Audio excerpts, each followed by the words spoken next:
Hello and welcome, I'm SimUK and this is the latest, somewhat controversial yet yearly rendition of Call of Duty.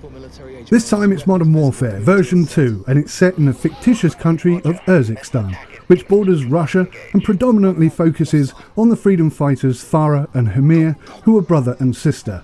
And sadly, it appears to be always online. Oh, shit. I'll be totally honest with you, I used to play Call of Duty religiously, right up until Black Ops, and then I simply lost interest in this style of FPS, preferring a more realistic and authentic style of gameplay. But Call of Duty Modern Warfare has simply blown me away, and has potentially unlocked something I have been craving for since 2007. The content and graphically rich, immersive and realistic military FPS. This is 06, I need air support and I need it now. Negative 06, can't risk another bird.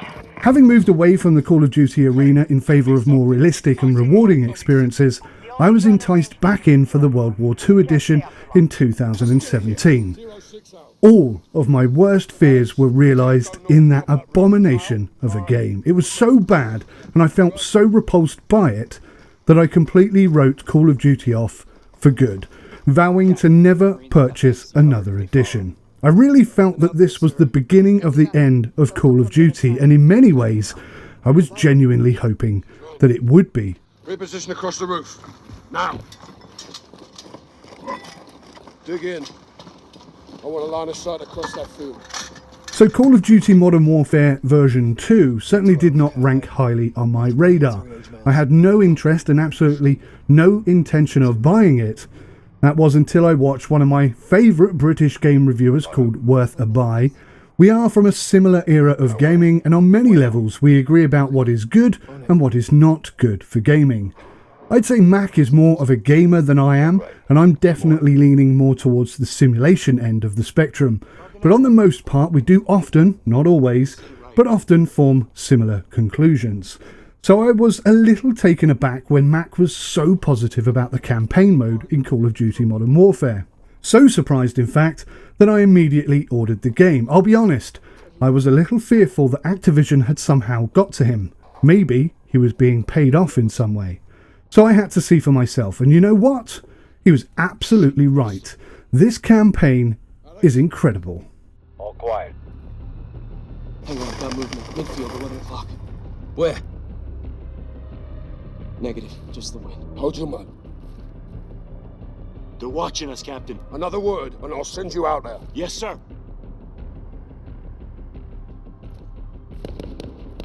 They're targeting the lights. Clear to engage? Engage what? They're blind. Quiet. Eyes on the grass. Launch flare.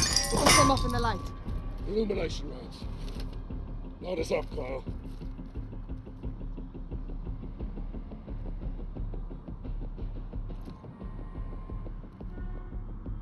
Sergeant, fire a flare from the launcher on the roof. Fire in the hole. Got movers back in the field. Engage! Engage!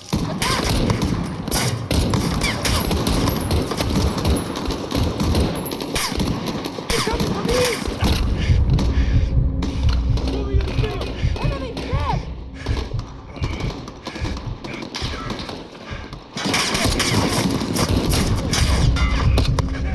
Head down! Where the hell are? I don't see shit out there. Hope they're controlling when they shoot you. We need a flare pronto. Yeah, shit! Blew him out. AQ, center of the field. Hold that back. Got target. East of us.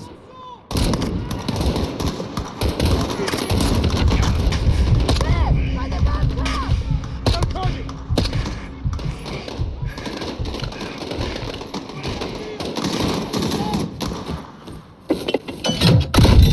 Fire in the hole. Holy shit! Do this! Hold the perimeter!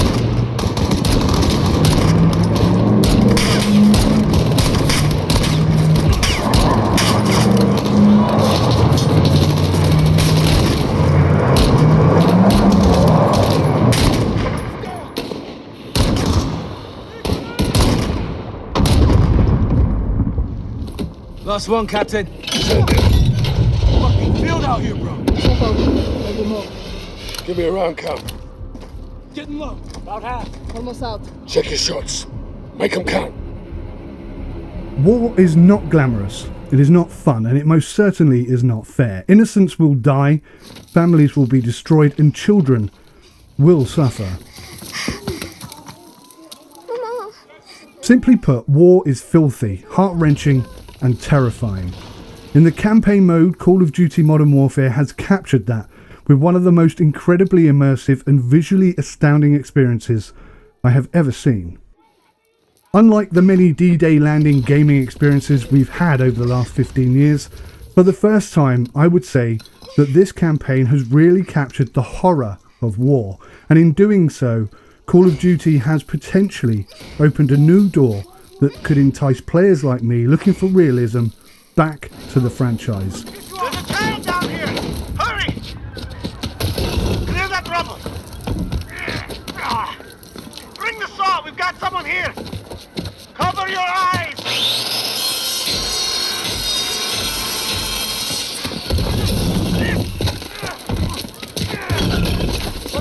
I see her! She's okay! She's a girl! Very young! Get to my door! Come on, get her out! Rosenda! ¿Qué pasa here? I got her! Give her to me! Oh, my sweet boy! Thank God you're back. Unlike Call of Duty Black Ops 4, which did not even have a single-player campaign, Call of Duty Modern Warfare 2019 has done wonders with the campaign, and I could easily recommend it to arcade, realistic and even milsim players alike. The sales numbers for Modern Warfare already outnumber Black Ops 4, which should be a wake-up call for Activision, and I think it could even eventually outsell World War II, which is where many players like me left the Call of Duty franchise for good. What they have done with the campaign is breathtaking, controversial, and truly shocking. If it doesn't make you think, then you should arrange an appointment with your GP to check for brain activity. I'm glad to say that on the hardest setting, known as realism mode, the campaign is tough, really tough, and I don't play games in any other mode. There will be many moments when you will be absolutely clueless as to what is going on, where you're being shot from, and even who the enemy are. This is fantastic and further deepens the immersion. I'll go ahead and make sure it's safe. Keep behind me. Yes, Papa. I will. Okay, that's my girl. Do as I say, and you will be safe. The campaign moves at a lightning pace, no stop points. It just transitions from one scene to the next and drops you right into the thick of it. It helps to maintain the intensity, but I'll be honest, a pause every now and then would be a welcome addition, as you will likely still be feeling the effects from the previous combat. There's been a detonation at Piccadilly Circus. Shots fired. Officers down. We need medical down here now. Enemies will attack you wearing suicide vests. They hide under beds and in corners and even disguise themselves as hostages, faking fear right before they reach for their AKs. It's thrilling, it's challenging, and it's immersive as heck.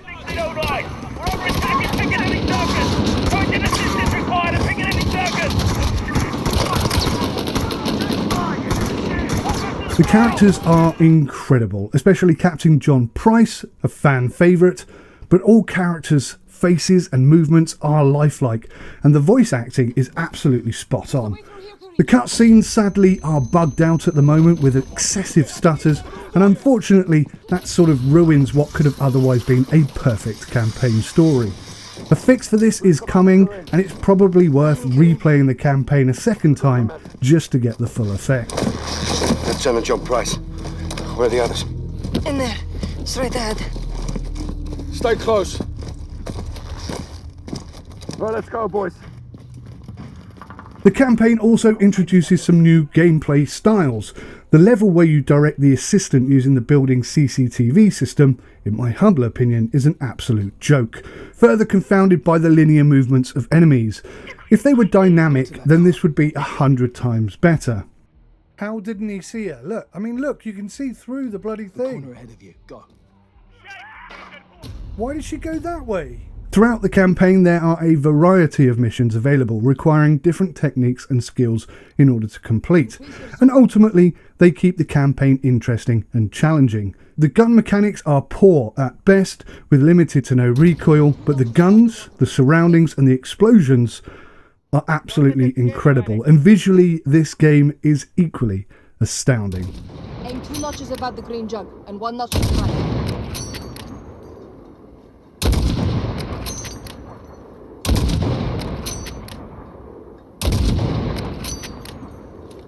Unfortunately, as good as the campaign is, it really does have limited replayability, as the campaign itself is very linear. Enemies and events are repeated many times over. There are some areas where you get to choose the dialogue, or even the order in which things happen, but ultimately it's a set number of enemies in a set number of locations, which do the exact same set of things. There may be non-combatants on target. Check your shots. Now, obviously, the main draw of Call of Duty games is the multiplayer aspect, and whilst I genuinely believe that this could become the background feature, if Activision continue to push forwards with great and compelling campaigns like this one, for now at least, it is certainly at the forefront of the vast majority of players' minds. I'm going to have to give it a big thumbs down for the multiplayer section, not just because I don't like or appreciate this style of gameplay, but because it fails to deliver in so many areas. And the fact that the Spec Ops survival mode is restricted to PS4 for a whole year is absolute trash. This game is starting to look and feel quite dated, and I think a massive injection needs to occur if things are going to improve. Some feature improvements have been introduced which have actually split opinions. Features like doors which can be shot through, opened or closed, or even destroyed entirely have split opinion. Some of the existing player base feel that it slows down the gameplay too much. There are too many camping spots, or as I call them, tactical advantage points, mean that those who have a little tactical appreciation but advanced map knowledge and quick reaction skills are not having it all their own way. Diddums. Their argument is that it slows down gameplay, but it does not. You can play as fast as you like, you can barge through doors or open them tactically. It just means that they're going to get killed more often if you're not aware enough and reacting to the new challenges. Again, diddums. Despite a recent data mine revealing over 30 maps and the promise from Infinity Ward that there will not be paid map DLCs coming to the game, it released with just 23 maps. Now, 23 maps is not a small number of maps, but when you realise that the vast majority of the maps are locked into a specific game mode, then it becomes far less impressive. If, for example, you really want to experience an all-out war, then you will likely be spending most of your time playing Ground War, and as such, you will have just 2 maps to choose from. I say choose from flippantly, but actually you can't choose at all, as the map vote feature is missing. Maybe it's because there's only 2 maps.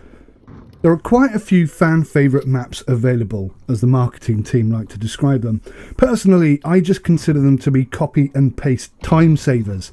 They have no enhancements to speak of, and just further my opinion that the map numbers are simply too few. Many people are arguing online that the newer maps are too realistic, effectively, and not the esports controlled zone systems that maps have been in the past. I'm a little split over this opinion. I think it opens up opportunities and creates better gameplay options. But yeah, I'm not really speaking from the main player base for this game. The mounting system in game, which is the ability to lean round corners, is the strangest lean avoidance mechanism I think I've ever seen. It only works on certain corners, it does not disengage well, and certainly does not allow for position adjustment at all. So if you're looking to tuck in quickly or crouch in order to make your head a harder target to hit, then you're bang out of luck. Additionally, when you try and mount your gun on a corner, it might actually mount the wrong side, thereby leaving your body exposed and your gun and head inside the building you're trying to peek out of. It's an awful implementation. Just give players the ability to lean. What the hell is wrong with you? A similar issue exists with the climbing of walls and objects. Some just cannot be climbed at all, and some will require multiple attempts in order to ascend. I'm talking about steps that are less than a foot high here. This is so unimpressive. Then there are the hackers, the disconnects, the bugs, and the long waits in the lobby. This game and game mode feels so dated. Incidentally, Ground War is just 32 versus 32, which is somewhat unimpressive in today's terms, and the weapon and character ranking system, which is a major part of this game, which hands the advantage to those who have played more hours or have invested more money into the game with the Battle Pass, which is coming later this year, which is, yeah, in my opinion, it's pay to win. Okay, they say that you can unlock everything that's available in the Battle Pass, but you will have to grind for it or pay for it, which is pay to win. As an example of the grind, you need to reach level 4 before you can even modify your loadout. But when you reach level 4, you will discover that you have nothing which you can modify. No grips, no attachments, not even a hollow or a red dot. Imagine a military system which operated like that. So you will begin the game with crap gear, crap rewards and limited weaponry. Even headshots with a sniper can be ineffective against opponents with better gear. This whole ranking system is just a crap way of playing games. Why do guns get better the longer I use them? Why aren't all the guns the same? And it's just your personal skill and tactical know-how that gives you the advantage. Even once you have ranked up and find yourself in a battle of wits against a similarly ranked opponent, you cannot really enjoy that combat experience either, as the game not only alerts your opponents to your position, but it will allow them to repeatedly spawn right behind you. Call of Duty has basically taken what 99% of games consider to be cheating hacks and made them features. It's a terrible gaming experience. It's only really, in my humble opinion, suitable for kids who don't know better, cheats, or those who demand constant rewards without having earned the rights to get them. This is shocking game mode and it should have died out by now. If Call of Duty removed these features, these kill streaks, and allowed skill and strategic gameplay to dictate the outcome of the battle in a hardcore mode with no HUD and one-shot kills, then this game could be epic. And what's so disappointing is that they could so easily do that. And what's even more annoying for players like me is that the realism mode has been removed. Now, I've searched the internet to find out why, but I can't find a reason at all. Realism mode, in my humble opinion, is the only thing that could save the multiplayer aspect of this game for players like me. The long and the short of it is I don't recommend this game, certainly not at this price. The campaign is incredible and it is most definitely worth playing, but as I say, it's an incredibly linear experience. You'll never want to play it again. I recommend you play it on the hardest possible setting to get the most out of it. If you play on an easier setting, then progressively maybe you can play it 2 or 3 times over. But because it's so linear, you'll know where the enemies are, when they fire, when to attack them, how to attack them. It's not very dynamic. In fact, it's not dynamic at all. And it's really quite disappointing from that perspective. It certainly doesn't justify the price, and unless you're the kind of player who likes Call of Duty multiplayer with people spawning behind you, knowing exactly where you are, and arguably having better, more effective gear than you do, even though they have the exact same gun as you, then this game is just Call of Duty. The potential for the next Call of Duty release is good.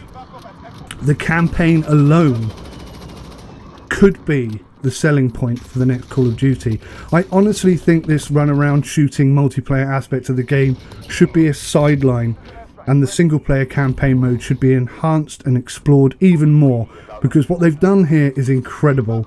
It puts games like Ghost Recon Breakpoint to shame in certain areas, but then at least Ghost Recon Breakpoint is not linear, it's very dynamic. You can attack the same base 5 or 6 times, and players' position and patrols will all be different, giving you a new, unique experience from the last time you attacked it.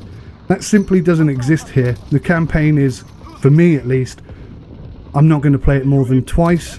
Maybe I'll come back and play it years from now, but honestly, it doesn't justify the price quite.